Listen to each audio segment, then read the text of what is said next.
Hi, my name is Rachel Hart, and I'm 31 years old. The night I lost my home started with a key that no longer worked.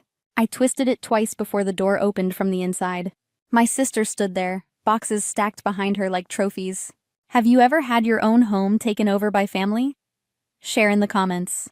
This is her place now, my mother said from the couch. Find somewhere else, she needs space. I froze in the doorway, rent receipt still in my purse.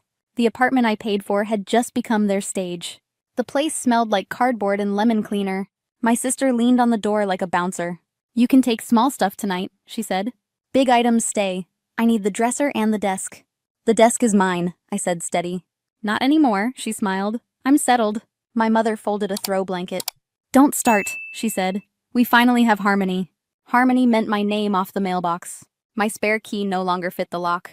In the bedroom I painted last spring. Her suitcase lay open on my quilt like a claim. You were never meant to have this place, she said. Be grateful she's letting you pack slowly, my mother added. I wrapped photos in shirts and filled grocery bags. Her boxes were new, mine were borrowed. The utility app showed my auto-pay ran this morning. Electric, water, internet drafted from my account. Cancel them, my mother said. You won't need them. Where am I going? I asked. Silence answered. I texted Mara and asked about her couch. She sent her address. That was enough. I packed until the clock blinked past midnight. My sister posted pillows, caption fresh start. By the door, my toolbox waited like a dog. I need that, I said, reaching. She nudged it back with her shoe. Landlord said no drilling. I could have argued rights and lease. I saved my breath for the stairs. Mara opened and pulled me in. Sit, she said. You look breakable. On her couch, I spread receipts on the table. Rent checks, statements, utility emails, months of proof. My phone buzzed with a text from my mother. Don't be dramatic. You've outgrown that place. I didn't answer. I photographed every page I'd signed, then slept like someone guarding a door in her mind. Morning, I returned for the last box. My sister wore my sweatshirt and called me a squatter. Squatters don't pay, I said, showing the app. Details, she said. You hide behind details. I didn't hide. I documented. I kept my voice even. On the porch, my mother handed me a sack. Mail for you, she said, turning away.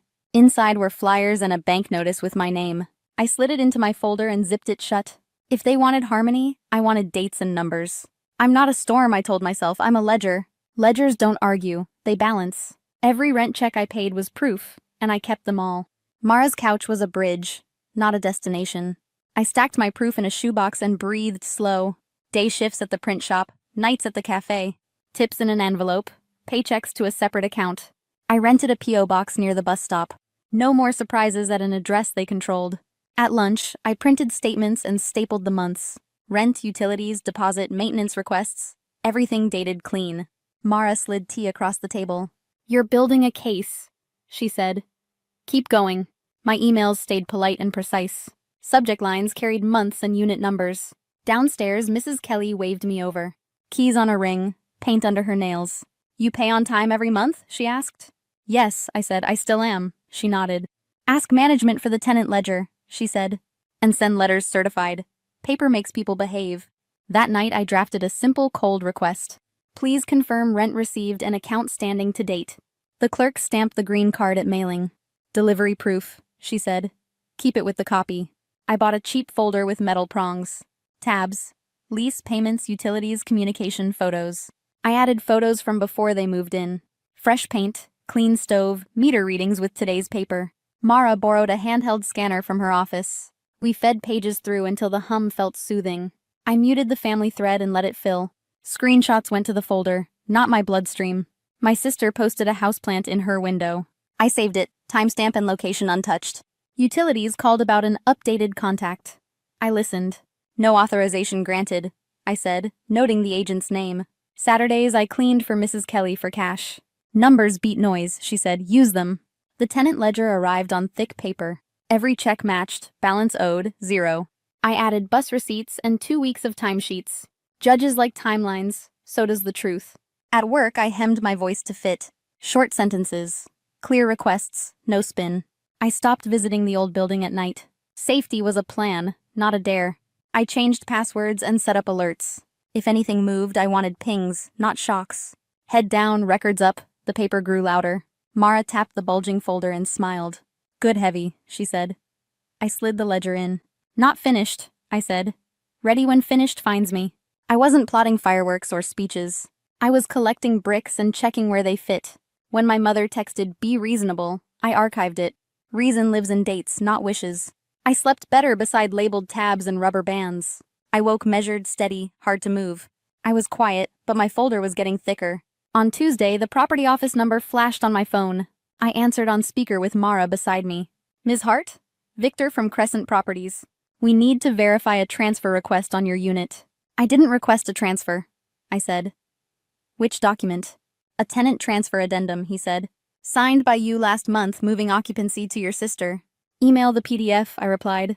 It arrived before we hung up. My name sat there in slanted, two neat strokes. A signature that looked like mine if I were pretending. The date matched the week my key stopped working. 2 more forms. Contact and autopay updates. Also bearing my forged name. "You didn't sign that," Mara said, reading over my shoulder. "Not even close." I pulled my lease and compared. My real signature looped, this one stabbed. I called Victor back with both files open. "That signature is not mine. We suspected something was off," he answered. "The handwriting doesn't match your application. We also received permission from your mother," he added. "An email saying I'd moved out and gifted the unit." "Preserve that email with headers," I said. "I dispute every transfer or authorization." "Come tomorrow at 10, he replied. "We'll review originals and pull your ledger." In the conference room, Victor spread the file. Lease, renewal, my clean ledger. The fake addendum. "Is this your signature?" he asked. "No," I said. "Compare page 3 of the lease." He nodded at the mismatch. "Forgery voids any transfer." He slid over the printed email. "From Evelyn Hart. Rachel isn't responsible anymore. We agreed as a family. Please move the unit to her sister for continuity." "Family didn't agree," I said, circling the sentence. "Family forged. We'll freeze changes pending legal," Victor said. "No keys, mail updates, or utility swaps." "Thank you," I said. "I'll send a sworn statement today." At home, I scanned the PDFs, saved a second copy, and labeled the folder. Forgery, Unit 3B, Timeline. My mother texted, "Be reasonable. Don't ruin this." I screenshotted it and filed it under communication. That night, I practiced my statement out loud. Then I wrote the line that mattered. I did not sign the tenant transfer addendum. I did not authorize any change of contact or autopay. The bank notary stamped the page the next morning. The apartment wasn't just stolen, it was forged out of me. Friday 10 a.m., conference room B. Victor, attorney on speaker. My mother, my sister, and me. I set my folder down and stayed standing. "Short meeting," I said. "Dates first, then fixes." Victor tapped the file. We compared signatures and records. "The transfer is void. The addendum is forged." My mother drew a breath like curtains before a show. "You're tearing this family apart over a lease." "I didn't tear it," I said. "You signed my name." I slid the ledger forward. "Rent paid, balance 0. My sister sank into her hoodie. "You were hardly here." "Payments don't vanish because I worked," I answered. "Management restores original occupancy immediately," the attorney said. Victor read corrections like a receipt. "Keys by 4. Mailbox name reinstated today. Utilities revert to the original account holder," the attorney added. "Unauthorized contact changes rescinded in writing. We agreed as a family." My mother tried again. "Family agreements don't overwrite signatures," Victor said.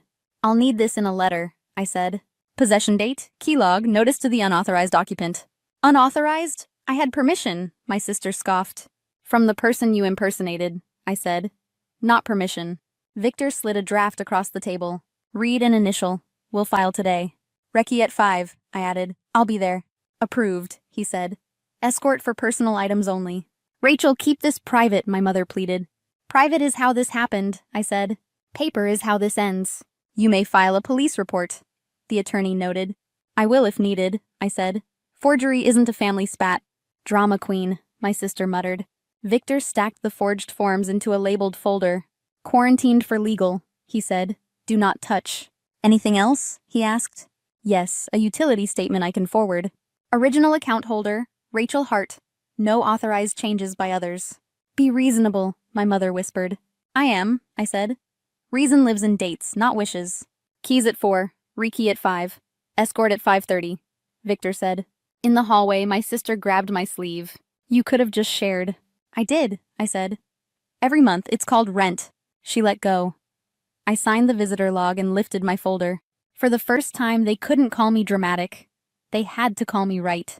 At 4, my sister handed over the keys, eyes down. At 5, the locksmith spun the cylinders clean.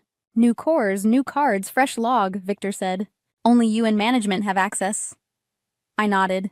An escort watched while she took her things. Only personal items? He reminded. She didn't argue. By 6, the mailbox showed my name again.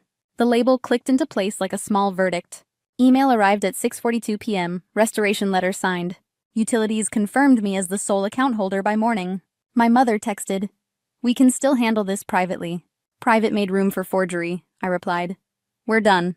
I wiped every counter, then opened the windows wide.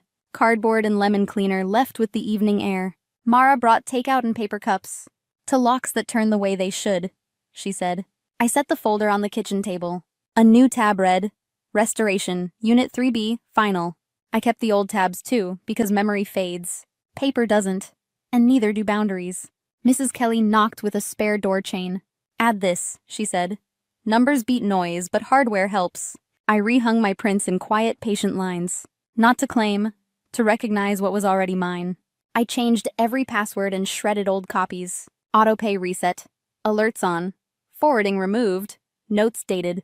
On Saturday, I bought a small plant for the sill. Not symbolism, oxygen. But it looked like a beginning. Therapy started Tuesdays at 7:30. We said the words, fraud, coercion, displacement, return. I keep hearing be reasonable, I told her. Reason is what got you here, she answered. Dates and facts. Work hours normalized. The envelope grew an emergency label. Quiet came back, heavier, and finally on my side. A letter from management confirmed completion of the file. No balance owed. No disputes pending. I framed it inside. When my mother sent a holiday photo, I didn't reply. Silence isn't revenge. It's a locked door I pay for. My sister texted, "You could have shared." We're done sharing keys, I wrote. I stood in the doorway that used to reject me. The key turned smooth, like a sentence without doubt. This apartment isn't just walls or paperwork. It's proof I belong where I've already paid to stand. I watered the plant and watched the window fog. For the first time, the room felt exactly my size. If you've ever been forced out of what you built, you are not alone. Before saying goodbye, if this story touched your heart, please give it a like and share it with someone who needs to hear this today. Don't forget to subscribe for more true family betrayal stories. That reminds us we are stronger than we think.